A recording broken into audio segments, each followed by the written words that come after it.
ও মালিক, ওই শুক্কুরের পাঁচতলা বাড়ির উজর আমি জমিন আর কত নিব?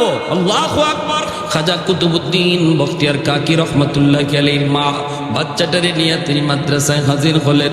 এরপরে বলতেছেন, উস্তাদজি আমার বাচ্চাটারে আপনি আলিফ বা তা সা শিখায়া দেন। উস্তাদে বলতেছে, বাবা কুতুবউদ্দিন পড়ো আলিফ বা তা সা। যেই মাত্র উস্তাদে কয় বাবা পড়ো আলিফ বা তা সা, এমনি কুতুবউদ্দিন কয় না গো উস্তাদজি, আলিফ বা তা সা নয়, আলিফ লাম মিম যালিকাল কিতাবু লা রাইবা ফীহ। উস্তাদ কই বাবা কুতুবউদ্দিন তোমার মা বলল আলিফ বা তা সা, আর তুমি কিনা বলতেছো আলিফ লাম মিম।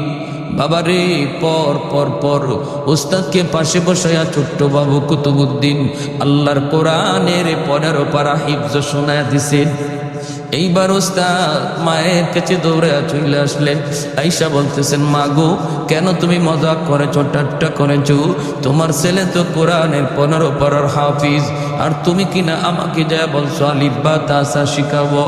এই কথা বলতে মা পর্দার আড়াল থেকে চোখের পানি সাইরা আল্লাহর শুকরিয়া আদায় করে কই, উস্তাদজি খোদার কসম আমি মা নিজেও জানি না আমার কুতুবউদ্দিন কেমন করে 15 পারা হাফিজ হইছে।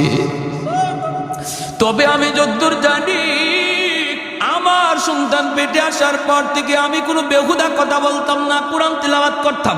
আমার কুতুবউদ্দিন যখন আমার দুধ পান করত তখনও আমি কোরআন তেলাওয়াত করতাম গো। বেহুদা কোনো কথা চলতো না।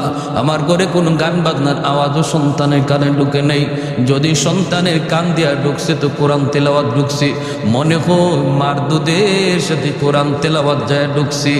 এ যুবক বলো না আজকে কেন আমাদের গোড়ায়, আজকে আমাদের সন্তানগুলি কেন বেলাইনে বেফতে চলে গেছে? আমাদের গোড়া গন্ডগোল লাগে রয়েছে, গোড়া গন্ডগোল। আজকে মা সন্তানকে দুধ পান করায়, ইন্ডিয়ান চ্যানেলের নাটক দেখে গান দেখে। যদি দুধের সাথে কোরআন তেলাওয়াত যায় ঢুকে, দুধের সাথে গান শুনলে গানও ঢুকতে পারেনি না পারে না। মা সন্তান পেটে নিয়ে যদি বেশি বেশি মিষ্টি খায় সন্তান মিষ্টি প্রিয় হয়। মা সন্তান পেটে নিয়ে যদি বেশি বেশি টক খায় সন্তান টক প্রিয় হয়। মা পেটে সন্তান নিয়ে যদি মা বেশি বেশি কোরআন তেলাওয়াত করে সন্তান হাফেজে কোরআন হয়। পেটে সন্তান নিয়ে যদি মা বেশি বেশি গান শুনে সন্তান বড় হয়ে গানের মাস্টার হয়। পেটে সন্তান নিয়ে যদি মা পর্দার ভিতরে চলে সন্তান বড় হয়ে মেধাবী হয়। আর পেটে সন্তান নিয়ে মা যদি বেপর্দায় চলে তাহলে এই সন্তান বড় হইয়া এরকম ভাবে প্রতিবন্ধী হয়। লক্ষ লক্ষ টাকা সন্তানের তলে খরচ করলো তার জেহেন খুলবে না। যদি পেটে সন্তান নিয়ে মা বেপরদায় চলে, এই ভাইয়েরা এটা অভিজ্ঞতার আলোকে বলেছেন রে, এটাই বাস্তব। এজন্যই মায়ের নবী কইছি আদর্শ সন্তান পেতে হলে মার দায়িত্ব বাবার চেয়ে বেশি। আলমার আতুরাইয়াতুন আলা বাইতি যাওজিহা ওয়া ওয়ালাদিহি। বাবাকে সন্তান কম পায়, মাকে সন্তান বেশি টাইম কাছে পায়। পেটে ছিল তাও মায়ের সাথে, দুধ খাইছে তাও মায়ের সাথে, ছোট্ট কান তবুও মায়ের পাশে বেশি ছিল, বাবাকে কম পাইছি। এজন্য মায়ের আসরটা সন্তানের উপরে বেশি পড়ে। মা যদি নেককার হয় সন্তানের উপরে নেক কাজের আসর বেশি পড়ে। মা যদি গুনাহগার হয় বদকার হয় বদের আসরটাও সন্তানের উপরে বেশি পড়ে। এজন্য আমার মা, এই এলাকার মায়েরা শোনো, যদি আল্লাহ ওয়ালা জন্ম দিতে চাও, আল্লাহ তো তোমাদের গর্বটাকে ওলি আল্লাহদের মা বানায় রাখছে। আব্দুল কাদের জিলানী তোমার মতো মায়ের গর্ব থেকেই জন্ম নিছে। মঈনুদ্দিন চিশতি তোমার মতো মায়ের গর্ব থেকেই জন্ম নিছে। ভাইরা, নবী আসার দরজা বন্ধ, ওলি আল্লাহ আসার দরজা বন্ধ না। উজানি পিসাব আবার উনার মতো আরেকজন কারি ইব্রাহিম জন্ম নেওয়ার দরজা আল্লাহ বন্ধ করে নাই। মোহাম্মদুল্লাহ হাফিজি রাহিমাহুল্লাহর মতো আরেক মোহাম্মদুল্লাহ জন্ম নেওয়ার দরজা আল্লাহ বন্ধ করে নাই। আহমদ শফির মতো আরেকজন আল্লাহর ওলি জন্ম নেওয়ার দরজা আল্লাহ বন্ধ করে নাই। নবীর দরজা বন্ধ, ওলির দরজা বন্ধ না। তাদের মার মতো একজন মা তুমি হয়ে যাও, এখনো আল্লাহ ওলি আল্লাহ জন্ম দেবে। জমিন প্রতিনিয়ত আবদার করে তুরস্কের জমিন 5 তলা 10 তলা বিল্ডিং গুলি গিলে ফেলল। সিরিয়ার জমিন এরকম ভাবে 50,000-এর মতো মানুষ গিলে ফেললো। আল্লাহ পাক রব্বুল আলামিন বলেন হাদিসে কুদসি, আল্লাহর নিজের ভাষা, আল্লাহ বলেন শুধু তুরস্কের জমিন নয়, বাংলাদেশের জমিন পর্যন্ত এই আবদার করে, পাকিস্তানের জমিনও এই আবদার করে, প্রতিদিন এই আবদার করে, মালিক আর সহ্য হয় না, আসবিরু ইলা মাতা আসবিরু, আমি আর কত ধৈর্য ধরব, আমি গুনাহগারের পায়ের আওয়াজ আর কত শুনব। ওয়াল বাহরা ইয়াস্তাজিরু রাব্বাহু, আল্লাহ বলেন শুধু জমিন নয়, সাগর মহাসাগরগুলি আবদার করে, কক্সবাজার সমুদ্র সৈকত আল্লাহর কুদরত দেখার জন্য কতজন যায়, কিন্তু কত নাফরমান ওই সাগরের পারে যায় নাফরমানি করে। আওয়াজ দেয়া বলো ঠিক কিনা? সাগর মহাসাগর প্রতিনিয়ত কয় মালিক আমি সাগরের পানি আর কত নাফরমানি দেখবো গো, আর কত আমি জালেমের জুলুম দেখব। ও মালিক, গুনাহগার গুলি গুনাহ করে জমিনকে একদম নাপাক বানায় ফেলাইছি, আমাকে তুমি অনুমতি দাও, আমি সাগর এই নাপাক জমিনকে পাক বানায় দিই, পানি দিয়ে একদম পাক বানায় দিই। এইভাবে ফেরেশতারা পর্যন্ত আল্লাহর কাছে প্রতিদিন আবদার করে, মালিক আর কত দেখবো, আর কত দেখবো। আল্লাহ পাক রব্বুল আলামিন কয়ে, জমিন থাম থাম, তোমরা যারা জমিন ধ্বংস করে দিতে চাও, আমি আল্লাহ দেখি এই জমিনে কেমন অন্যায় হয়, কেমন অত্যাচার হয়, কেমন জুলুম হয়, এরপরও আমি কেন ধরি না জাননি? কারণ এই মানুষকে আমি আল্লাহ বড় আদর করে বানাইছি। আসমান আল্লাহ বানাইছেন কুন ফায়াকুন বইলা, জমিন আল্লাহ বানাইছেন কুন ফায়াকুন বইলা, ফেরেশতাও আল্লাহ বানাইছেন কুন ফায়াকুন বইলা, কিন্তু আমারে আপনারে আল্লাহ পাক কুন ফায়াকুন বইলা বানায় নাই। আমারে আপনারা যখন আল্লাহ বানাইছে, খালাকতু বিয়াদাইয়া, আল্লাহ বলে আমি আমার নিজের হাত দিয়া বান্দা বান্দিরে বানাইছি। কারণ এই চেহারার মধ্যে এত দামি কপাল, এই কপাল দিয়া বান্দা আমার কুদরতি কদমে সেজদা দিবে। এই কপালটার এত দাম, এই কপাল ফেরেশতাদের হাতে বানাইলে হয় না, এই কপাল কোন ফায়াকুন বলল হয় না, এই কপাল আমি আল্লাহ নিজের হাতে বানাইছি। এ জমিন, এখনো এই জমিনের মধ্যে আমার এমন কিছু বান্দা বান্দি আছে, কখন কোন টাইমে জানি কোন মজলিসে আলেমের কথা শুই না, দিলটা নরম করে, দিলটা নরম করে, বৈশাই আমি আল্লাহর কাছে চোখের পানি ঝরায়, পিছনের জীবনের সব গুনার জন্য অনুতপ্ত হয়ে যায়।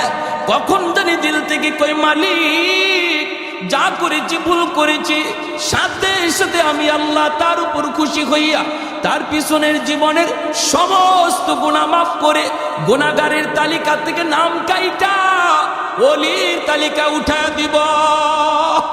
আত্তাইবু মিনাদ দামবি কামাল্লা দামবালা, আল্লাহ নবী বলেন তওবাকারীর তওবাকে আল্লাহ এমন ভাবে কবুল করে, আল্লাহর গোলাম আমল নামার ভিতরে আল্লাহ পাক কোনো গুনাহ রাখে না, কোনো গুনাহ আল্লাহ রাখে না। এমন কি শুধু তাই নয়, তওবাকারীর তওবার কারণে আল্লাহ পাক তার গুনাহগুলিরে নেকি দ্বারা পরিবর্তন করে দেয়, নেকি দ্বারা আল্লাহ বদলায় দেয়। তওবাকারী গুনাহ যদি পাহাড় পরিমাণ হয়, তওবার কারণে আল্লাহ পাক রব্বুল আলামিন পাহাড় পরিমাণ নেকি বানায় দেয়। গুনাহ সাগর পরিমাণ হয়, তওবার কারণে আল্লাহ পাক সাগর পরিমাণ গুনাহকে নেকি বানায় দেয়। ইল্লা মান তাবা ওয়া আমানা ওয়া আমিলা আমালান সালিহা ফাউলাইকা ইউবাদদিলুল্লাহু সাইয়্যাতিহিম হাসানাত। আল্লাহ পাক বলে, যখনই তওবাকারী তওবা করে ঈমান আনে নেক আমল করে, আমি আল্লাহ তার গুনাহকে নেকি দ্বারা বদলায় দিই। বলুন তো দেখি, আমরা যারা এখানে বসলাম, বসার আগে আমার নাম ছিল গুনাহগারের খাতায়, কিন্তু দিলে দিলে যদি তওবা করি, তওবা করতে এমপি সাহেবের হাত ধরা লাগে না, তওবা করতে চেয়ারম্যানের হাত ধরা লাগে না, তওবা করতে ইমাম সাহেবের হাত ধরতে হয় না, তওবা করতে জবান দিয়ে আওয়াজ করে গুনার কথা শোনাইতে হয় না। দিলে দিলে যদি একবার কো মালিক যা করেছি ভুল করেছি আর করবো না। এতটুকু কথা যদি যুবক তুমি বলতে পারো দিলে দিলে রে, কারণ একটু তাকায় দেখো, ডান দিকে তোমার খেলার সাথে কবরে শুয়ে রয়েছে, বাম দিকে তাকাইলে দেখবা লেখাপড়ার সাথে কবরে চলে গেছে, সামনের দিকে তাকাইলে দেখবা কত মায়ার মানুষ কবরে শুয়ে রয়েছে। আজ রাত তোমার জীবনের শেষ রাত কিনা কেউ জানে না, এই মাহফিল তোমার আমার জীবনের শেষ মাহফিল কিনা কেউ জানে না। কত যুবক ঘুমায় আর ঘুম থেকে উঠে না, কত বাবার সন্তানের কাছ থেকে বিদায় নিয়ে যায় আর সন্তানের কাছে ফিরে না। এই কথাটা অন্তরের ভিতরে আইনা যদি দিলটারে নরম নরম কইরা শুধু একবার তুমি বলতে পারো, মালিক যা করেছি ভুল করেছি, আল্লাহ গুনাহ ছাড়বো আশা করছিলাম, কিন্তু মালিক চোখের সামনে দেখলাম বৃদ্ধ হওয়ার টাইম তো আমার বন্ধু পাইল না। একটা সময় গ্রামে গঞ্জে শহরে বন্দরে হাঁটলে আমরা মুরব্বী চোখে দেখতাম, সাদা দাড়ি সাদা চুল, কত মুরব্বী চোখে পড়তো। দিন যত যাচ্ছে মুরব্বী আর দেখা যায় না, কারণ হলো মানুষ মুরব্বী হওয়ার টাইম পায় না। যৌবনী কবরের ডাক চলে আসে, ঠিক কিনা জোরে কর। এই চিন্তা করে যদি তুমি আর আমি আল্লাহর কাছে কান্না করি আর হৃদয় দিয়া দিল দিয়া বলি, রব্বুল আলামিন দিলের খবর জানে না জানে না, মুহূর্তের ভিতরে আল্লাহ পাক বর্ষার আগে আমার নাম ছিল গুনাহগারের খাতায়, দিলে দিলে তওবার নিয়ত করা মাত্রই আল্লাহ উঠায় দিবে অলির খাতায়। কেমনে অলি হয়? কই গুনারে আল্লাহ নেকি বানায় দেয়। কেমনে এত তাড়াতাড়ি অলি হয়? কই গুনারে আল্লাহ কি বানায় দেয়? জুরাকন কি বানায় দেয়? গুনারে আল্লাহ নেকি বানায় দেয় নেকি। এজন্য এই যুবক একটু হতাশ হওয়ার কিছুই নাই, সিদ্দিকে আকবর রাদিয়াল্লাহু তাআলা আনহু এই আয়াতের উপরে দলিল পেশ করে হযরত ওমর ফারুক রাদিয়াল্লাহু তাআলা আনহুকে বলেছিলেন, ভাই ওমর, তোমার জীবনের নেকি মনে হয় আমি আবু বকরের চেয়ে অনেক বেশি। হযরত ওমর ফারুক রাদিয়াল্লাহু তাআলা আনহু বলেন, দলিল কি? দলিল, আপনি হলেন উম্মতের ভিতরে শ্রেষ্ঠ, আমার জীবনের নেকি আপনার চেয়ে বেশি হয় কেমনে? সিদ্দিক আকবর বলেন, আল্লাহর কোরআনের আয়াত। কোন আয়াত? কয় ইল্লা মান তাবা ওয়া আমানা ওয়া আমিলা আমালান সালিহা ফাউলাইকা ইউবাদদিলুল্লাহু সাইয়্যাতিহিম হাসানাত। আল্লাহ পাক রব্বুল আলামিন তওবার খাতিরে আল্লাহ পিছনের গুনাহকে আল্লাহ নেকি দিয়া বদলায় দেয়। এরে ওমর, এই যদি আল্লাহর কথা হয় তাহলে তো তুমি ওমরের পিছনের গুনাহ আমি আবু বকরের চেয়ে অনেক বেশি। ইসলাম গ্রহণ করার আগে তোমার দ্বারা গুনাহ বেশি হয়েছে, কিন্তু ইসলাম গ্রহণ করার পর তওবার খাতিরে আল্লাহ পাক ওই পিছনের গুনাহগুলির যদি নেকি বানায় দেয় তাহলে তো নেকিও বেশি হয়ে গেল। এই হিসাবে আমি বলতেছি তোমার জীবনের নেকি আমি আবু বকরের চেয়ে অনেক বেশি। এই কথা বলতে হযরত ওমর বলতেছেন, ভাই আবু বকর, যদি বিষয়টা এমন হয় তাহলে চলো আমরা জীবনের নেকি বদলা বদলি করে ফেলি। আমি ওমর তোমাকে আমার জীবনের সব নেকি দিয়ে দিব গো, বিনিময়ে তুমি আমাকে শুধু তোমার জীবনের এক রাতের নেকি দিবা। সিদ্দিক আকবর বলে, কোন রাতের কথা বলছো? হযরত ওমর বলে, সেই রাত হলো আমার মায়ার নবীর সাথে হিজরতের রাত, যেই রাতের জন্য তুমি 40টা রাত ঘুমাও নাই রে আবু বকর। দরজার কিনারায় কান লাগায় আমার নবীর ডাকের অপেক্ষায় ছিল, কখন আমার নবী এসে ডাক দেন। 40টা রাত, সারা রাত দরজার পাশে দাঁড়ায় আমার নবীর ডাকের অপেক্ষায় ছিল। অবশেষে সেই রাত তোমার কাছে আসলো, আমার মায়ার নবীকে নিয়ে তুমি রওনা দিয়েছো সেই গারে সুর, এত বড় উঁচু পাহাড়ের উপরে সেই গর্ত, সেই গুহা। এই গুহায় ওঠার সময় আমার নবীরে তুমি নিজের কান্দে লইছো। এত উঁচু পাহাড় বায়া বায়া ওঠা কত কষ্ট, একজন উঠাই কত কষ্ট, সেখানে তুমি আমার নবীকে পাহাড় বায়া উঠতে কষ্ট দেও নাই, বরং নিজের পিঠের মধ্যে আমার রসুলরে তুইলা তুমি নিজে পাহাড় বায়া বায়া উপরে উঠছ। গুহার কিনারায় যায় নবীরে ঢুকতে দেও নাই। তুমি বলেছো মায়ার নবী গো আপনি গুহার মুখে দাঁড়ান, আমি ভিতরটা দেখে আসি নিরাপদ কিনা। যদি কোনো জীব জানোয়ার থাকে আমি আবু বকরের ক্ষতি হয়ে যাক গো নবী, আমার যদি জানও চলে যায় উম্মতের এত ক্ষতি হবে না, কিন্তু যদি আপনার কোনো ক্ষতি হয় উম্মত সেই ক্ষতিপূরণ দিতে পারবে না। ওগো নবী আপনি গুহার মুখে দাঁড়ান। আমার মায়ার নবীরে তুমি গুহার মুখে দাঁড় করাইয়া নিজে গুহার ভিতরে যায় ঢুকছ। ডুইকা পাগড়ির কাপড় সিরা সিরা সবগুলি গর্তের মুখ তুমি বন্ধ করেছ। একটা গর্তের মুখ বন্ধ করার মতো কাপড় ছিল না। নিজের পা দিয়ে সেই গুহার মুখ তুমি আটকায় রাখছো। তুমি ভালো করে জানো এই গুহার এই গর্তের মধ্যে সাপ থাকতে পারে, এরপরও পা দিয়ে আটকায় রাখছো। কামড় দিলে তোমাকে দেখ, এরপরও যেন আমার নবীর কোনো ক্ষতি না হয়। সেই গর্তের মধ্যেই ছিল বিষাক্ত সাপ। ওই গুহার ভিতরে ঢুইকা তোমার ঘুমের প্রয়োজন ছিল বেশি। 40টা রাত তুমি ঘুমাও নাই, ঘুমের প্রয়োজন ছিল তোমার বেশি। সেখানে নিজে না ঘুমাইয়া আমার মায়ার নবীরে তুমি নিজের উরুতে ঘুম পাড়াইছো। আমার নবীরে তুমি ঘুম পাড়াইছো। নবী তোমার উরুতে নিশ্চিন্তে ঘুমাইতেছেন।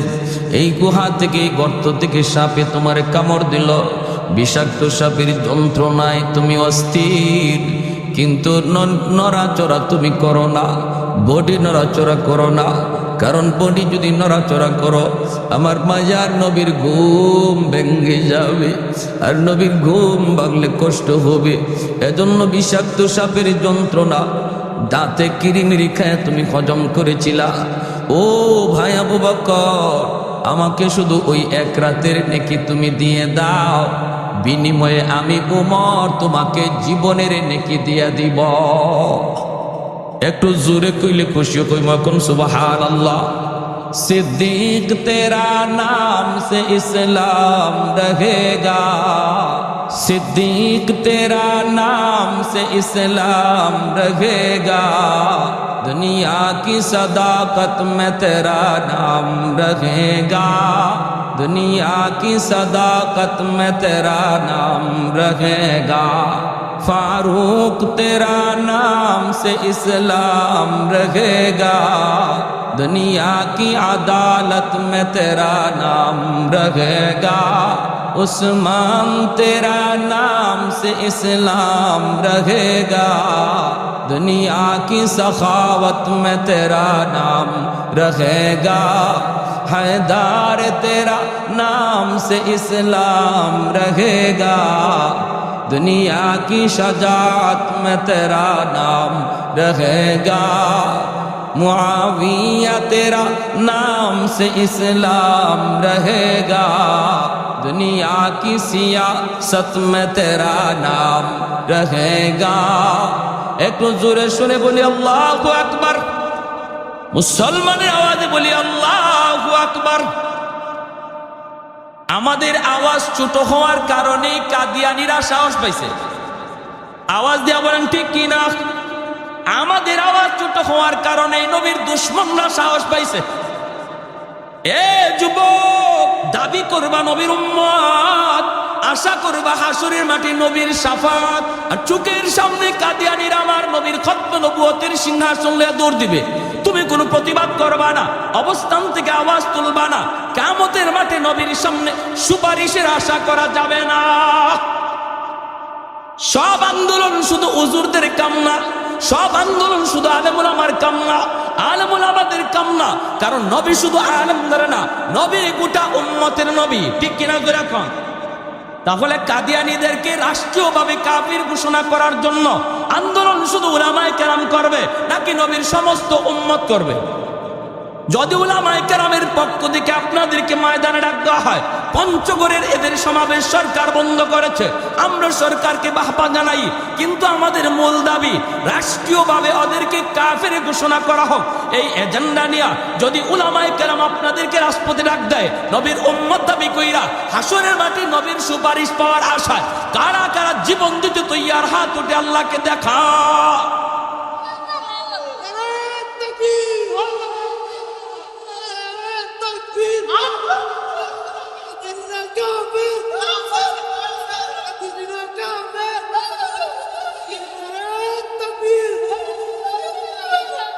সংসদে আইন চাননি আপনারা? হ্যাঁ, সংসদে আইন চাই, কাদিয়ানিরা কাফের, এটা আমরা সংসদে আইন চাই। কারা কারা একটু হাত উঠে দেখান তো। আল্লাহ তুমি কবুল করো। পাকিস্তানের জমিনে এই আইন পাশ করার জন্য 10,000 নবীর আশিক শহীদ হয়েছিল।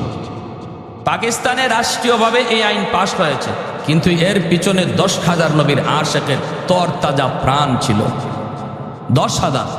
আমি তো মনে করি বাংলাদেশে নবীর আশিক শুধু 10,000 না, লাগে যদি 10 লাখ জীবন দিতে হয় তবুও নবীর জন্য প্রস্তুত। ঠিক কিনা জোরে কোন? এই বাংলাদেশের মানুষ দেখেছে বাংলাদেশে কি পরিমাণ নবীর আশিক আছে, এটা দেখেছে বাংলাদেশের মানুষ। স্কুল কলেজ ভার্সিটি থেকে কিভাবে ছাত্ররা নবীর জন্য রাজপথে নেমে এসেছিল, এরা পৃথিবীর মানুষ দেখেছে। আওয়াজ দিয়ে বলেন ঠিক কিনা? আরে হাজিরিন, এজন্য সজাগ থাকা চাই। উলামায়ে কেরাম কখনো আপনাদেরকে রাজপথে ডাক দিবে এমপি হওয়ার জন্য না, চেয়ারম্যান হওয়ার জন্য না। যদি আপনাদেরকে রাজপথে ডাক দেয়, মনে করবেন এটা গোটা উম্মার স্বার্থে, আমার ঈমান বাঁচানোর জন্য। এটা আমার আন্দোলন, এটা আমার ডাক। যে যে অবস্থানে আছেন, জানি না কে কোথায় কোন অবস্থানে আছেন, আপনি যদি কোনো দল করে থাকেন, দলের নেতাকে বলেন আমার দল বড় নয়, নেতাও বড় নয়, আমার সবচেয়ে বড় আমার নবী। ঠিক কিনা জোরে কম? আমরা সবাই কথা বলি আল্লাহ আমার মরণ যেন ইমানের হালে হয়। কেউ কি কথা কয় আল্লাহ আমার মরণ যেন দলের উপরে হয়? হ্যাঁ, কেউ কথা বলে? সবাই বলে আল্লাহ মরণ যেন ইমানের হালে হয়। তাহলে দল বড় না ইমান বড়? নেতা বড় না আমার নবী বড়? নবী বড়। অতএব আমার নেতাকে আমি চাপ দিব, নেতাকে চাপ সৃষ্টি করব, আইন পাশ করেন, আইন পাশ করেন। আমার নবী শেষ নবী, নবীর পরে নবী নাই। ঠিক কিনা? এদেশে হিন্দু বসবাস করে, বৌদ্ধ বসবাস করে, খ্রিস্টান বসবাস করে, কোনো বাধা নাই আমাদের। ইসলাম বাধা দেও না। কাদিয়ানীদের ব্যাপারে আমাদের শক্ত অবস্থান। কারণ কি?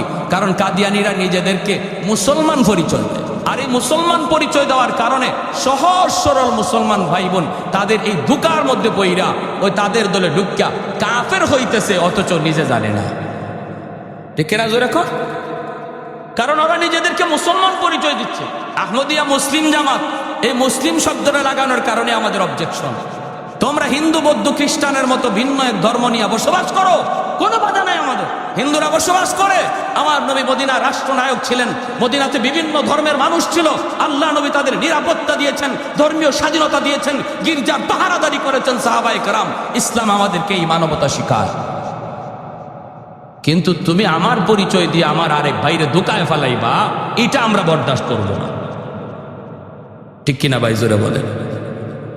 আমার ভাইরা, হযরত ওমর ফারুক রাদিয়াল্লাহু তাআলা আনহু বললেন, ভাই আবু বকর, আমি ওমর আমার জীবনের সব নেকি তোমাকে দিয়ে দিব, শুধু আমাকে এক রাতের নেকি দাও। কোন রাত?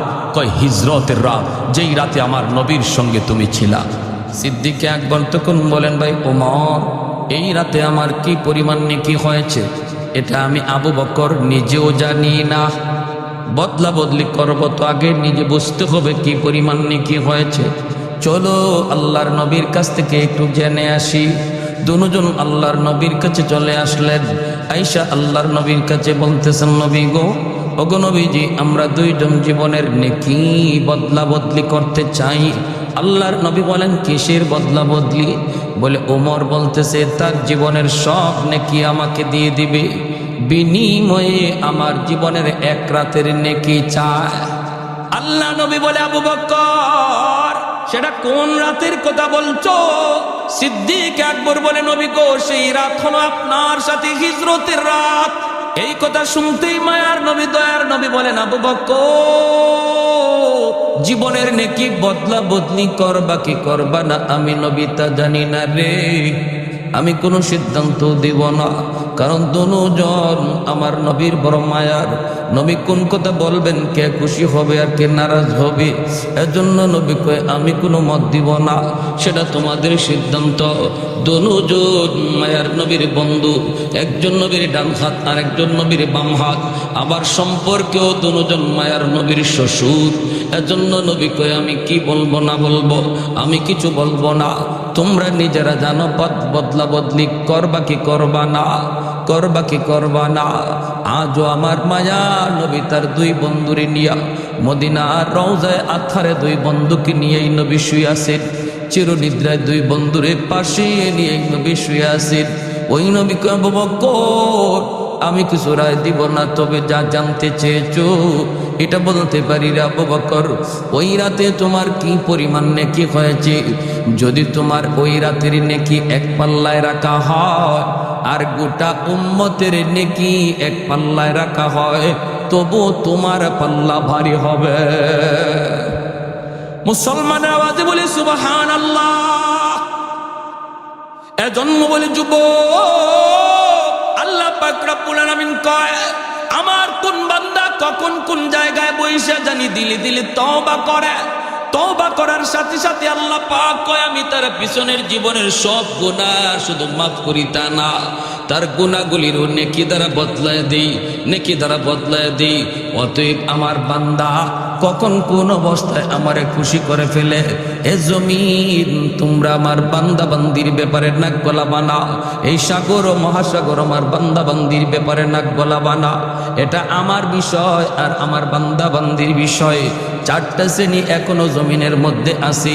লাউলা মাশাইখ রুক্কা ওয়াশ শাবাবু খুশা ওয়াল আতফালু রুদ্দা ওয়াল আনআম রুদ্দা লাজআলতুস সামাআ হাদিদা ওয়াল আরদা খাফসাফা ওয়াত তুরাবা রামাদা ওয়া আনজালতু মিনাস সামাই কাতরা ওয়ামা আনবাততু মিনাল আরদি নাবাতা বাল আনজালতু আলাইকুমুল আযাবা সাব্বা। আল্লাহ পাক বলেন এখনো জমিনের মধ্যে আমার কিছু বান্দা বান্দি আছে, বৃদ্ধ হয়ে গেছে, চুল দাড়ি সাদা হয়ে গেছে, কোমরে তার ব্যথা, হাঁটুতে তার ব্যথা, জয়েন্টে জয়েন্টে তার ব্যথা, ঘর থেকে বের হতে তার কষ্ট হয়, এরপরও কষ্ট করে আমি আল্লাহর ঘর মসজিদে হাজির হয়, সেজদা দিতে কষ্ট হয়, এরপরও কষ্ট করে আমি আল্লাহকে সেজদা দেয়। আমার ওই বৃদ্ধ বান্দা বান্দির সেজদার দিকে তাকাইলে এই জমিনের প্রতি আমি আল্লাহর মায়া লেগে যায়। আল্লাহ বলে 2 নম্বর হলো ওয়াশাবাবু খুশা। এখনো জমিনের মধ্যে এমন কিছু যুবক রয়েছে যেই যুবক যৌবনের পাগলামি করে না রে।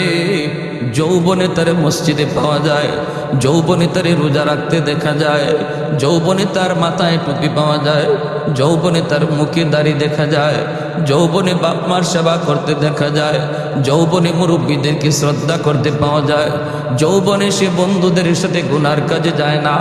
সুযোগ ছিল তার গুনাহ করার, এরপরও আমি আল্লাহর ভয় করে না। ক্ষমতাও ছিল তার অন্যায় করার, এরপরও আমার ভয় করে না। ওই যুবকের কলিজার দিকে যখন আমি আল্লাহ কুদরতি নজরে চাই, তখন এই গুনাহগার জমিনের প্রতি আমার মায়া লেগে যায়। এই যুবকগুলির যৌবনে আল্লাহর ওলির খাতায় নাম লিখা, যুবক যৌবনে আল্লাহর ওলির খাতায় নাম লিখায়। নবী বলেন লা ওয়ারাআকাল কাফি, লা ওয়ারাআকাল কাফি। যে মানুষটার সুযোগ ছিল গুনাহ করার, সুযোগ ছিল তার অন্যায় করার, এরপর আল্লাহর ভয় করে না, আল্লাহর নবী বলেন সেই হলো তোমাদের ভিতরে সবচেয়ে বড় পরহেজগার। বৃদ্ধ মানুষ বয়স হওয়ার কারণে অনেক গুনাহ এমনি করতে পারে না, গায়ে তার শক্তি নেই, কিন্তু যুবকের পুরাপুরি শক্তি আছে, এরপরও সে আল্লাহর ভয় করে না। আল্লাহর নবী বলেন এই মানুষটা যে সুযোগ আছে, শক্তি আছে, এরপরও আল্লাহর ভয় করে না, সেই হলো তোমাদের ভিতরে আল্লাহর ওলি। এই জমিনে যত আল্লাহর ওলি অতিবাহিত হয়েছেন, প্রত্যেকেই ওলির খাতায় নাম লেখাইছেন যৌবনকালে। যত আল্লাহর ওলি অতিবাহিত হয়েছেন, প্রত্যেকেই ওলির খাতায় নাম লেখাইছেন কোন বয়সে? যৌবনকালে। এজন্য আল্লাহ পাক কই ওই যুবকের দিকে যখন আমি তাকাই তখন এই জমিনের প্রতি আমার বড় মায়া লেগে যায়। 3 নম্বরে আল্লাহ পাক বলেন ওয়াল আতফালু রুদ্দা, ঘরে ঘরে কিছু শিশু বাচ্চা আছে, এরা বড় মাসুম, এরা নিষ্পাপ, এদের কোনো গুনাহ নাই। গুনাহ করছে তার মা, গুনাহ করছে তার বাবা। এই বাপ মার গুনার কারণে জমিনে গজব আসতে চায়, কিন্তু এই গজবের ভিতরে বাচ্চাটাও পইরা যায়, এই গজবের ভিতরে শিশু বাচ্চাটাও পইরা যায়। অথচ এই শিশু বাচ্চাটার কোনো গুনাহ নাই, কোনো অন্যায় নাই। আমি আল্লাহ তার উপরে শরীয়তের বিধিবিধান এখনো চালু করি নাই। ওই শিশু বাচ্চাটা যখন বিপদ দেখা টুট ভাঙ্গা কান্দে, এই বাচ্চাটার কান্নার দিকে তাকাইলেও জমিনের প্রতি আমার মায়া লেগে যায়। এজন্য শিশু বাচ্চাদেরকে মারধর করবেন না রে বাবা, শিশু বাচ্চাদেরকে বকাবকি করবা না। ঘরের অবুঝ শিশু বাচ্চাটার খাতিরে আল্লাহ তোমারে খাওয়াইতেছে, আমারে খাওয়াইতেছে। আল্লাহর গজব থেকে আমি আর তুমি বাইচা আছি। বিশেষ করে মাদ্রাসার ছোট ছোট বাচ্চাগুলি যারা কোরআন পড়ার জন্য আসছে, এই বাচ্চাগুলির সিনাকে আল্লাহ নিজে চয়েস করছে, নিজে। হাজারো হাজারো বাচ্চাগুলির ভিতর থেকে আল্লাহ পাক যার সিনাকে আল্লাহ তার কোরআনের জন্য পছন্দ করেছে, সেই সিনাগুলিকে আল্লাহ পাক মাদ্রাসায় আনছে। এটা আল্লাহর নির্বাচন, আল্লাহর নির্বাচন। আল্লাহ ওই সিনার ভিতরে তার কোরআনকে আমানত রাখবে। এজন্য এই বাচ্চাটা যদিও শিশু, এক হলো সে নিষ্পাক, এক হলো মাসুম, এক হলো সে একদম মাসুম, আবার হলো আল্লাহ তারে চয়েস করে কোরআনে আমানত রাখার জন্য আল্লাহ তারে আনছে। এই বাচ্চাটা যখন তোমার ঘরের পার দিয়ে হাইটা যায়, এই বাচ্চাটার জন্য গাছের পাতাটা পর্যন্ত দোয়া করে,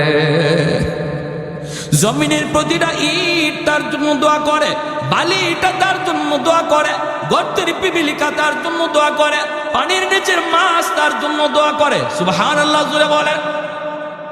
এজন্য আল্লাহ পাক রব্বুল আলামিন কয় ওই শিশু বাচ্চাগুলির খাতিরে আমি আল্লাহ জমিন টিকায় রাখছি। 4 নম্বরে আল্লাহ পাক বলেন ওয়াল আনআমু রুদ্দা, জমিনের মধ্যে কিছু পশু পাখি আছে, এই পশু পাখিগুলার কোনো শরীয়তের বিধিবিধান নাই, এদের উপরে নামাজ নাই, রোজা নাই। গরু ছাগল হাঁস মুরগির উপরে হালাল হারামের কোনো বিধিবিধান নাই।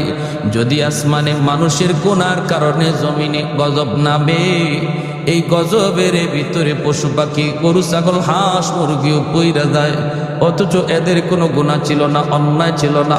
এদের দিকে তাকাইলেও জমিনের প্রতি আমি আল্লাহর মায়া লেগে যা। আল্লাহ বলেন যদি এই 4 শ্রেণী জমিনে না থাকতো, লাজাআলতুস সামাআ হাদিদা, আসমানকে আমি আল্লাহ লোহা বানিয়ে দিতাম, ওয়াল আরদা খাফসাফা ওয়াত তুরাবা রামাদা, জমিনকে আমি আল্লাহ তামা বানায় দিতাম, ওয়ামা আনজালতু মিনাস সামায়ে কাতরা, এক ফুটা রহমতের বৃষ্টি আমি জমিনে দিতাম না, জমিন থেকে একটা ফসল উঠতে দিতাম না, ওয়ামা আম্বাতু মিনাল আরদি নাবাতা বাল আনজালতু আলাইকুমুল আযাবা সাব্বা। আল্লাহ বলে পর শুধু জমিনে গজব আর গজব নামতো।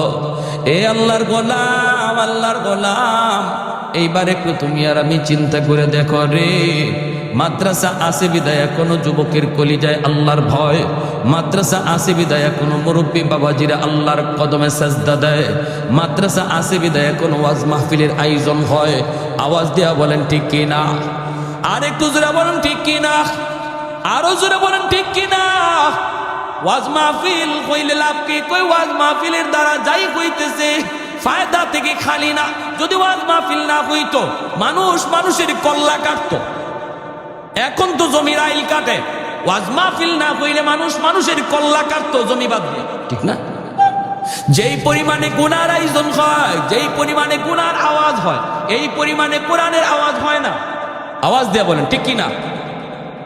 আজকের যুবকগুলো যদি কোরআনের মাহফিল মুখী না হইতো তাহলে ওরা যাত্রার আয়োজন করত। যুবকগুলি যদি কোরআনের মাহফিল মুখী না হইতো তাহলে ওরা গানের আয়োজন করত। তাহলে যুবকগুলিরে কোরআনের মাহফিল মুখী কইরা রাখছে। মুরব্বীরা তাদেরকে পরামর্শ দেওয়া দরকার। এই মাদ্রাসা আছে বিদায় আল্লাহ পাক রব্বুল আলামিন এখনো তোমারে আমারে বাঁচায় রাখছি। মাদ্রাসা যদি কেউ নষ্ট করে দিতে চায় কেউ যদি বলে মাদ্রাসার প্রয়োজন নাই, মাদ্রাসার দরকার নাই, মাদ্রাসা বন্ধ করে দাও, সে যেন তার নিজের পায়ে নিজে কুড়াল মারল। যে মাদ্রাসা বন্ধ করতে চাইব আল্লাহ তার জীবন বন্ধ করে দিব। কারণ মাদ্রাসার উসিলায় আল্লাহ তারে খাওয়াইতেছে, তারে পালতেছে। মাদ্রাসা থাকবে না, আল্লাহ তারও পালবে না, খাওয়াবে না। যতজন এই বাংলাদেশে মাদ্রাসার বিরুদ্ধে কথা বলছে, উলামায়ে কেরামের বিরুদ্ধে কথা বলছে, একজনও জাগাতে নাই। কথা কম না কেন? মাদ্রাসার বিরুদ্ধে যারাই বলছে একজনও কি নাই, জাগাতে নাই। ফ্যানও পরে আর কোথাও পরে না, হের মাথার পরে আর কোনো জায়গা হয় না। প্যারে হাজিরিন, এজন্য বলি এটা আল্লাহর কোরআনের কথা, নবীর হাদিসের কথা বলছে। কারণ আল্লাহ এই মাদ্রাসার খাতিরে জগতের নিজাম বাকি রাখছে, নগতের নিজামটা আল্লাহ টিকায় রাখছে কোরআনের তালিমের খাতিরে। তালিম বন্ধ করে দিবা, আল্লাহ তোমারও তোমার জায়গাতে রাখবে না, চেয়ারম্যানের জায়গায় রাখবে না, মেম্বারের জায়গায় রাখবে না, এমপির জায়গায় রাখবে না, মন্ত্রীর জায়গায় রাখবে না। কারণ সে যদি কোরআনের বিরুদ্ধে কথা কয়, ঠিক কিনা জোরে বলেন? আরে হাজিরিন, এজন্য মাদ্রাসা টিকায় রাখবো কেন? নিজের স্বার্থে, নিজের চেয়ার বাঁচানোর জন্য মাদ্রাসা টিকায় রাখতে হবে।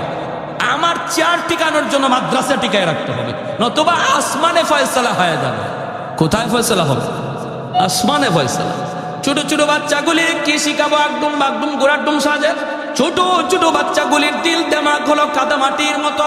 এই কাদামাটির ভিতরে আপনি যা খুশি লিখতে চাইবেন তাই কিন্তু লিখতে পারবেন, কিন্তু মাটি যদি শক্ত হয়ে যায় লিখতে চাইলেও লেখা যায় না। মাটি যদি শক্ত হয়ে যায় লিখতে চাইলেও লেখা যায় না। এজন্য আপনার বাচ্চাটারে শিশুকালে আপনি কোরআন শিখাবেন, শিশুকালে আপনি তার মাদ্রাসায় ভর্তি করবেন। তার চোখ হলো ভিডিও রেকর্ডার, কান হলো তার অডিও রেকর্ডার। শিশুকালে আপনার বাচ্চা যদিও ঠিক মতো কথা বলতে না পারে, ঘরের মধ্যে যদি সে দেখি মায় কোরআন পড়ে, বাবায় কোরআন পড়ি, এই কোরআন পড়ার দৃশ্য তার চোখের মধ্যে রেকর্ড হয়, কানের মধ্যে কোরআন তেলাওয়াতের আওয়াজ রেকর্ড হয়। যদি সে বড় হয়, আল্লাহ যদি তার হায়াত দেয়, মরণ পর্যন্ত কোরআনের আসর দিলের ভিতরে থাকে। এজন্য ঘরটা হলো মুসলমানের সর্বপ্রথম বিদ্যালয়। বাপ মা হলো তার সর্বপ্রথম শিক্ষক। বাপ মা সন্তানকে কি শিখাইবারে আল্লাহর গোলাম, সিদ্ধান্ত এখনই নিতে হবে, এখনই নিতে হবে। আমি কি টেলিভিশনে গান বাচ্চার কানে রেকর্ড করাবো, নাকি কোরআন তেলাওয়াতের আওয়াজ রেকর্ড করাবো? সিদ্ধান্ত নিবে তার মা, সিদ্ধান্ত নিবে তার বাবা। সিদ্ধান্ত যদি এই ক্ষেত্রে তোমার ভুল হয়, সন্তানের ভবিষ্যৎ অন্ধকার হবে। যদি তোমার সন্তানের ভবিষ্যৎ অন্ধকার হয়, আল্লাহকে না চিনে, রসুলকে না চিনে, নাস্তিকদের দলে যায়, কিয়ামতের ময়দানে এই সন্তান বাবাকে আল্লাহর দরবারে আসামি বানাবে, মাকে আল্লাহর দরবারে আসামি বানাবে। রব্বানা আতিহিম দিফাইন মিনাল আযাব ওয়ালআনহুম লানান কাবীরা। আল্লাহ আমার মাকে ডাকো, আমার বাবাকে ডাকো। আমি শিশু ছিলাম আল্লাহ, আমি বুঝতাম না গো কোন পড়া পড়লে পরে আখিরাত চিনা যায়, কোন পড়া পড়লে পরে তোমাকে পাওয়া যায়, কোন পড়া পড়লে পরে মানুষের মতো মানুষ হওয়া যায়। আল্লাহ হালাল হারামের জীবন আমার বাপ মা আমারে শিখায় নেই, আমার বাপ মা আমাকে ওই পরিবেশে বড় করে নেই। আজ যদি আমি জাহান্নামে যাই, আমার বাপ মারে ডাবল শাস্তি দেও, ডাবল। এইভাবে সন্তান আল্লাহর দরবারে মামলা দিবে। বহু সন্তানের মামলায় বাপ মা আসামির কাঠ গড়ায় দাঁড়ায় থাকবে। এজন্য রে যুবক, আমি বলি না সন্তানকে ডাক্তার বানাইও না, ইঞ্জিনিয়ার বানাইও না। আমি বলি তারে ডাক্তার বানাইতে চাও বানাও, ইঞ্জিনিয়ার বানাইতে চাও তুমি বানাও, কিন্তু সবার আগে মুসলমানি শিখাও। আর মুসলমানি শিখাইতে হলে মাদ্রাসায় মিনিমাম 5 বৎসর পড়াইতে হবে, মিনিমাম 5টা বৎসর নুরানি মাদ্রাসায় পড়াইলে সন্তান মুসলমানই শিখবে। শুধু মক্তবে 1 ঘন্টা পইরা মুসলমানি শিক্ষা হয় না, তারে তো কোরআনই সহি শুদ্ধ কইরা হুজুরে 1 ঘন্টায় পড়াইতে পারে না।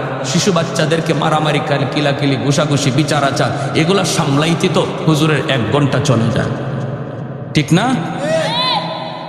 মুসলমানের সন্তানের লেখাপড়া যেন মাদ্রাসা থেকে হয়, এই চিন্তা করেই উলামায়ে কেরাম সমস্ত মাদ্রাসাগুলোতে নুরানি বিভাগের মধ্যে স্কুলের সমমানের অঙ্ক ইংরেজি রাখছেন। স্কুলের সমমানের অঙ্ক ইংরেজি রাখছেন শুধু আপনাদের কথা চিন্তা করে। যারা আপনারা সন্তানকে ডাক্তার, ইঞ্জিনিয়ার বানাইতে চান, আমরা বাধা দেই না। কিন্তু মনে রাখবেন, ডাক্তার পরিচয় তার বড় পরিচয় নয়, ইঞ্জিনিয়ার পরিচয় তার বড় পরিচয় নয়। আমার সন্তানের সবচেয়ে বড় পরিচয় সে মুসলমানের সন্তান। এজন্য সবার আগে মুসলমানই শিখাইতে হবে। 5 বছর নুরানি মাদ্রাসায় পড়া, স্কুলে সমমানের অঙ্ক ইংরেজি শিখুক, এরপরে তারে আপনি হাই স্কুলে দিতে চান, কোনো বাধা নাই, অনায়াসে হাই স্কুলে ভর্তি হইতে পারবে। অঙ্ক ইংরেজিতে কোনো অসুবিধা হবে না, কারণ মাদ্রাসায় ওই সমমানের অঙ্ক ইংরেজি রাখা হয়েছে, ঠিক কিনা? এ যুবক, এজন্য দিলটা নরম করে কথাগুলি শোনো। আজ নয় কাল আমি বাবা হব, অথবা আমি বাবা হয়েছি। আল্লাহর আদালতে সন্তানের মামলা থেকে যদি বাবা বাঁচতে চাও, তাহলে সন্তানকে শিশুকালে দিন শিখাও, শিশুকালে তারে আল্লাহর পরিচয় শিখাও, শিশুকালে তারে আখিরাত শোনাও। এই সন্তান যদি 5 বছর মাদ্রাসায় পইরা হাই স্কুলে যায়, বেনামাজি হবে না। ইউনিভার্সিটিতে গেলেও সে বেনামাজি হবে না। নাস্তিকদের ভিড়ে যাইও সে কোনোদিন নাস্তিক হবে না রে।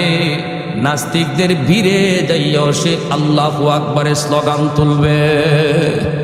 কারণ শিশুকালেই তার বাবা কলিজার ভিতরে কোরআন ঢুকায় দিছে, আল্লাহু আকবার। শিশুকালেই তার মা 5 বছর মাদ্রাসায় পড়াইয়া কোরআন ঢুকায় দিছে, নবীর মহব্বত ঢুকায় দিছে, ইসলামী জিন্দেগির মহব্বত কলিজায় ঢুকায় দিছে। ঢাকা ইউনিভার্সিটির বাংলা বিভাগেও যদি লেখাপড়া করে, তবুও তোমার সন্তান নাস্তিক হবে না। নাস্তিকদের বীরেও সে কোরআনের সৈনিক হবে। ভারতের মুস্কান কলেজে পড়ছে আমার বোন, অনার্সে পড়ুয়া কলেজে পড়ুয়া আমার বোন। বলো তো, এতগুলি হাইওয়ানের সামনে সে কেমন করে সাহস নিয়ে আল্লাহু আকবারের ধ্বনি তুলল? জেনারেল শিক্ষায় শিক্ষিত, ভার্সিটি অনার্সে পড়ে, অনার্সে পইরা যদি সে তার কলিজায় এত বড় ঈমান, এত মজবুত ঈমান রাখতে পারলো, তোমার সন্তানও পারবে যদি তার শিশুকালে তার কলিজায় এরকম কোরআন ঢুকায় দাও। ধন্য ওই বাবা ওই মা, ধন্য ওই বাবা ওই মা। ডাক্তার হলো আদর্শ ডাক্তার হবে, ডাকাত হবে না। ইঞ্জিনিয়ার হলো আদর্শ মানুষ হবে, অমানুষ হবে না। রডের জায়গায় রডই দিবে, বাঁশ দিবে না। রডের জায়গায় রডই দিবে, বাঁশ দিবে না। আর সিজার করা রুগীরে, নর্মাল ডেলিভারি কেসের রুগীরে সিজার করতে বলবে না। নর্মাল ডেলিভারি কেস ডাক্তার ভালো করে জানে। এরপরে কয় না, সিজার করতে হবে, নইলে বাচ্চাও মরবে, মাও মরবে। মাত্র 30,000 টাকার লোন একজন সুস্থ মহিলাকে জীবনের জন্য অসুস্থ বানায় দিল। এই ডাক্তারকে ডাক্তার বলবেন না ডাকাত বলবেন? আপনারা কোন কি বলবেন? আরো জোরে। তাহলে ডাক্তার হইয়া মানুষ হইল কোন? এই জন্য মুরগির বাচ্চা জন্ম নিলে মুরগি হয়, মানুষের বাচ্চা জন্ম নিলেই মানুষ হয় না, তারে মানুষ বানাইতে হয়। আর মানুষ বানানোর তরিকা, মানুষ বানানোর শিক্ষা হলো দ্বীনি শিক্ষা, হালাল হারামের জিন্দেগি, জায়েজ না জায়েজের জিন্দেগি। এজন্য সন্তানটাকে মানুষের বাচ্চা বানান মাদ্রাসায় ভর্তি কইরা, এরপরে ডাক্তার বানাইয়েন, আদর্শ ডাক্তার হবে। ইঞ্জিনিয়ার হলো আদর্শ ইঞ্জিনিয়ার হবে, জাতির খাদেম হবে। আর কি কইতাম, আর কিভাবে বুঝাইলে বুঝবেন? কোন কেন কেন? আলহামদুলিল্লাহ আলহামদুলিল্লাহ, এখন অনেক অনেক শিক্ষিত বাপ মারি চোখ খুলতেছে, সজাগ হয়েছে। অনেক ভালো ভালো ফ্যামিলির বাচ্চারা এখন মাদ্রাসায় পড়ে, আলহামদুলিল্লাহ। কর বড় সচিবের পোলাও মাদ্রাসায় পড়ে, মন্ত্রীর বাচ্চারাও মাদ্রাসায় পড়ায়। এক সচিবকে জিজ্ঞেস করেছিল সাংবাদিক, আপনার বাচ্চাটারে মাদ্রাসায় দিচ্ছেন, এই মাদ্রাসায় পড়ে তো সার্টিফিকেট পাওয়া যায় না, এ তো আপনার মতো সচিব হতে পারবে না, বাচ্চাটারে মাদ্রাসায় দিলেন কেন? সচিবে কয়, আরে সচিব বানাইমো পরে, আগে জবাই হওয়া থেকে বাঁচি, আমারে যে জবাই করে লইব, এই জবাই হওয়া থেকে আগে বাঁচি। ঐশীর হাতে বাপমা জবাই হয় নাই, জোরে বলেন হয় নাই? এর পরেরই ঘটনায় সচিবের জবাব, সচিবের একজন সচিবের জবাব, যে আগে আগে আমি মা বাবা সন্তানের হাতে জবাই হওয়া থেকে বেঁচে নেই, তারপরে সচিব বানাবো না। জবাই হওয়া থেকে বাঁচতে কি করতে হবে? একমাত্র পথ, শিশুকালে দিন শিখাও, কোরআন শিখাও।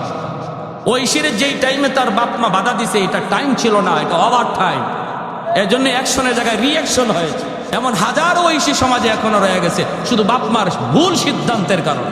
শিশুকালে ইংরেজদের পোশাক পরায় বড় করবেন, ছোট্ট মেয়েটা বুঝে না, এই জন্য হাফ প্যান্ট পরাইয়া আর গেঞ্জি পরাইয়া মার্কেটে লইয়া বের হয়ে গেছে। আমি জিজ্ঞেস করলাম, ভাই এটা কি করলেন? হুজুর বুঝে না। আমি কই, আমার নবীর হাদিস কয় তুমি বাবা বুঝো না, বাচ্চায় ঠিকই বুঝে, তুমি মা বুঝো না।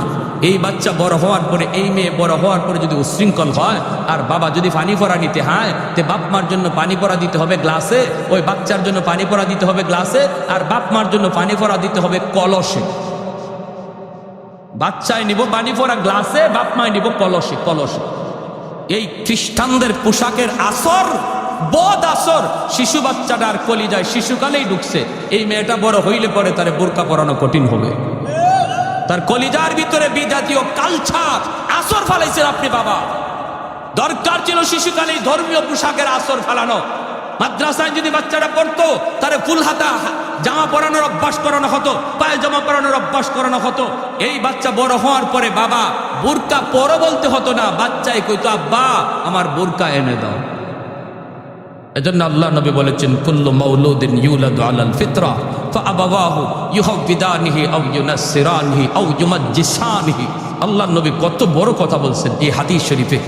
নবী বলেন ওই বাপ মা দায়ী, নতুবা সন্তান দুনিয়াতে আসে আল্লাহর ওলি হইয়া। মঈনুদ্দিন চিশতি রহমাতুল্লাহ আলাইহি যত বড় ওলি, অসুবিধা হইতেছে আপনাদের কি ভাই? অসুবিধা হইতেছে? আব্দুল কাদের জিলানী যত বড় ওলি, এমন ওলি হইয়া আপনার সন্তান দুনিয়াতে আগমন করেছে। সুবহানাল্লাহ। এরপরে আল্লাহ নবী কই তার উলায়াত নষ্ট করেছে তার মা, উলায়াত নষ্ট করেছে তার বাবা। এই বাচ্চাটা মৃত্যুর সময় আল্লাহর ওলি হইয়া কবরে যাওয়ার কথা, দুনিয়াতে এসেছে যেমন আল্লাহর ওলি হইয়া, কবরও যাবে আল্লাহর ওলি হইয়া। কিন্তু বাপ মার রং সিদ্ধান্ত তার বিলায়ত নষ্ট করেছে, তার বুজুর্গি নষ্ট করে দিয়েছে। হাসরের মাঠে জন্যই বাপ মা আল্লাহর কার গড়ায় দ্বারা জবাব দিবে। এজন্যই বাপ মার দায়িত্ব হলো শিশুকালে বাচ্চাটারে মাদ্রাসায় ভর্তি করেন, নুরানি মাদ্রাসায় ভর্তি করেন।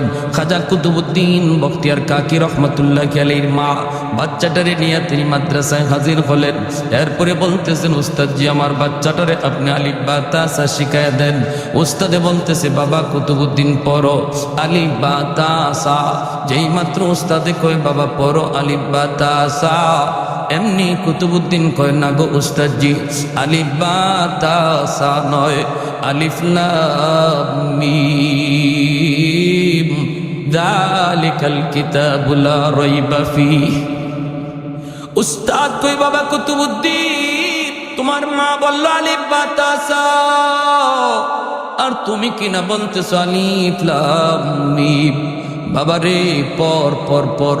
উস্তাদকে পাশে বসাইয়া ছোট্ট বাবু কুতুবউদ্দিন আল্লাহর কোরআনের 15 পারা হিফজ শোনায়া দিছেন। এইবার উস্তাদ মায়ের কাছে দৌড়াইয়া চলে আসলেন।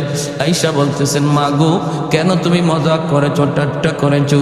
তোমার ছেলে তো কোরআনের 15 পারার হাফিজ, আর তুমি কিনা আমাকে যা বলছো আলিফ বা তা সা শিখাবো। এই কথা বলতেই মা পর্দার আড়াল থেকে চোখের পানি সাইরা আল্লাহর শুকরিয়া আদায় করে কে উস্তাদজি খোদার কসম আমি মা নিজেও জানি না আমার কুতুবউদ্দিন কেমন করে 15 পারা হাফিজ হইছে। তবে আমি যতদূর জানি আমার সন্তান পেটে আসার পর থেকে আমি কোনো বেহুদা কথা বলতাম না, কোরআন তিলাওয়াত করতাম। আমার কুতুবউদ্দিন যখন আমার দুধ পান করত তখনও আমি কোরআন তেলাওয়াত করতাম গো। বেহুদা কোনো কথা চলতো না। আমার ঘরে কোনো গান বাজনার আওয়াজও সন্তানের কানে ঢুকে নেই। যদি সন্তানের কান দিয়া ঢুকছে তো কোরআন তেলাওয়াত ঢুকছে, মনে হয় মার দুধের সাথে কোরআন তেলাওয়াত যায় ঢুকছে। এ যুবক বলো না আজকে কেন আমাদের গোড়ায়, আজকে আমাদের সন্তানগুলি কেন বেলাইনে বেফতে চলে গেছে? আমাদের গোড়া গন্ডগোল লাগে রয়েছে, গোড়া গন্ডগোল।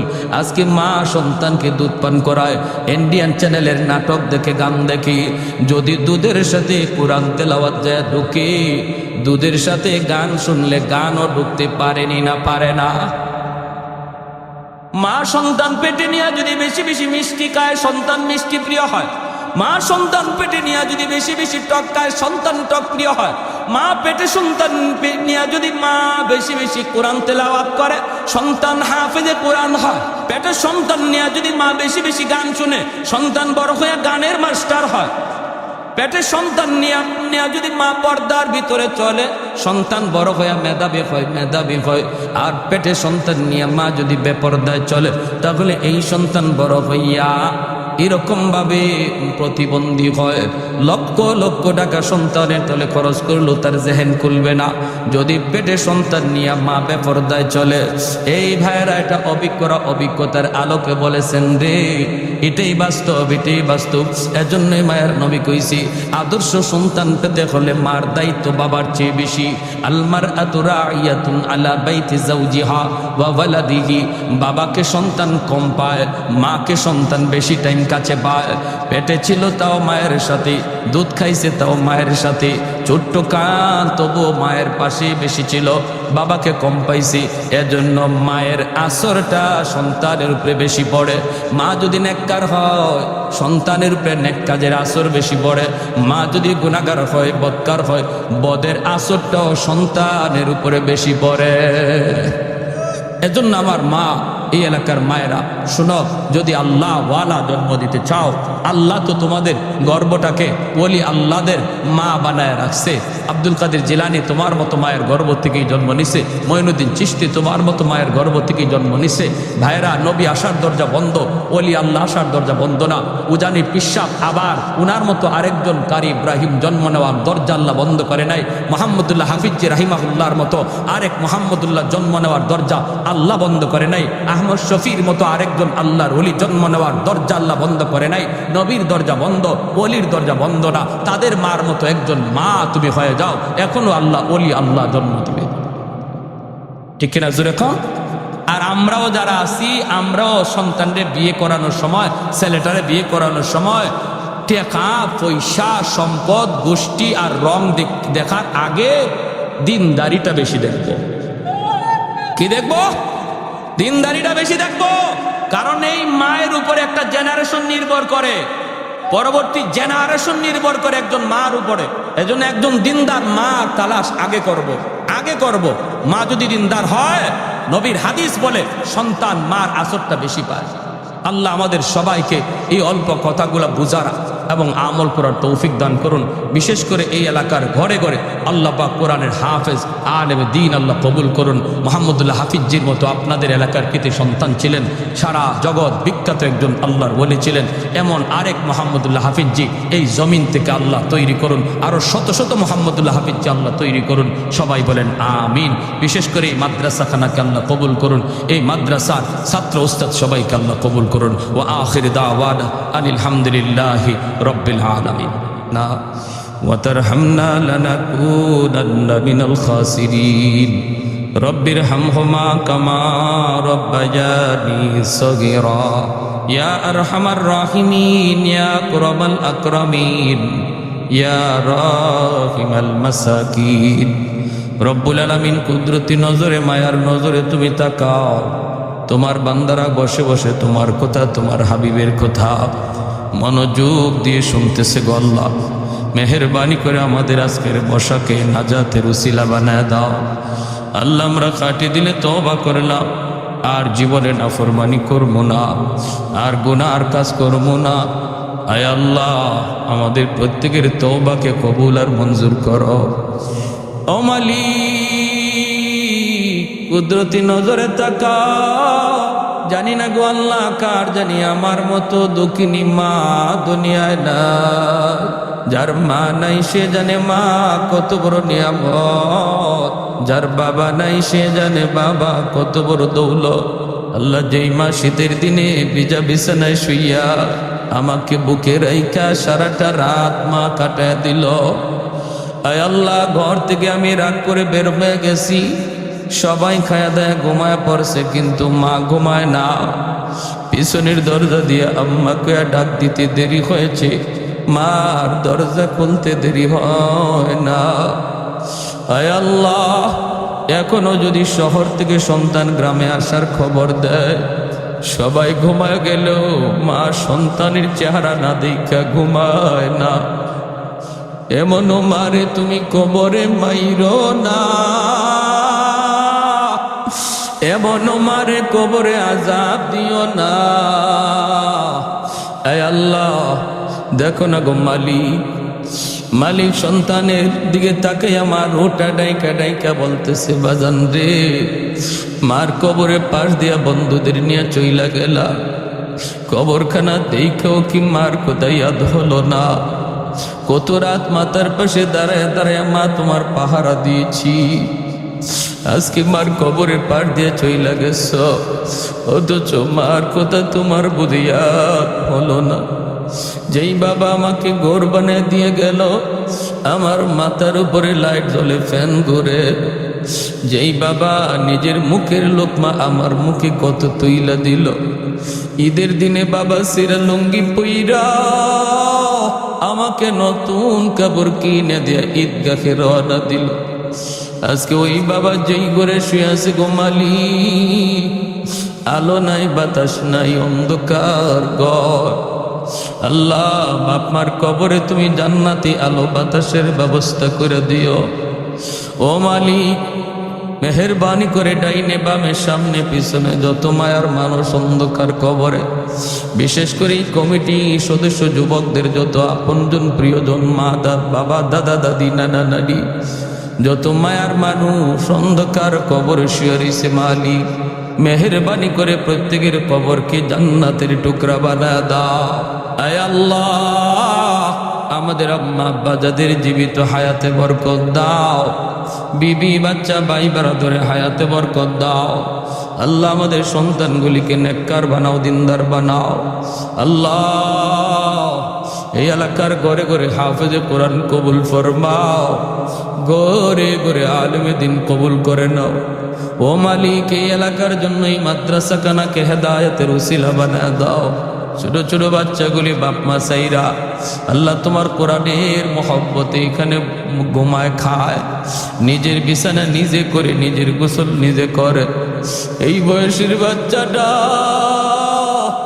বাবার কোলে ঘুমাইতো, মার কোলে ঘুমাইতো, মা তার বিছানা কইরা দিত, মা তারে গোসল করাইতো। তোমার কোরআনের মহব্বতে বাচ্চাগুলি, আয় আল্লাহ, যেই বাবা বাজার থেকে ভালো কিছু আইনা খাইতে পারে না, সন্তানের কথা ইয়াদ করে চোখের পানি জড়া, মা খাইতে গেলে চিন্তায় পড়ে যায় আমার বাচ্চাটা মাদ্রাসায় জানি কি খাইতেছে। ও আল্লাহ, বাপ মার এমন কোরবানিকে তুমি কবুল ফরমাও, তাদের বাচ্চাগুলির দ্বীনের জন্য কবুল করে নাও। এই মাদ্রাসা খানাকে আল্লাহ তুমি কবুল ফরমাও, ছাত্র উস্তাদ কমিটি সহ সবাইকে কবুল করে নাও। ও মালিক, যত হাজত গাইবি খাজানা থেকে পুরা করে দাও। মাওলাই করিম, জমিদাতা সহ আয় আল্লাহ প্রত্যেক দাতাকে আল্লাহ তুমি মাফ করে দাও। মাওলাই করিম, প্রবাসে যারা আছে আফত বিপদ থেকে হেফাজত করো, তাদেরকে আপনজন প্রিয়জনের কাছে নিরাপদে পৌঁছায়া দিও। আয়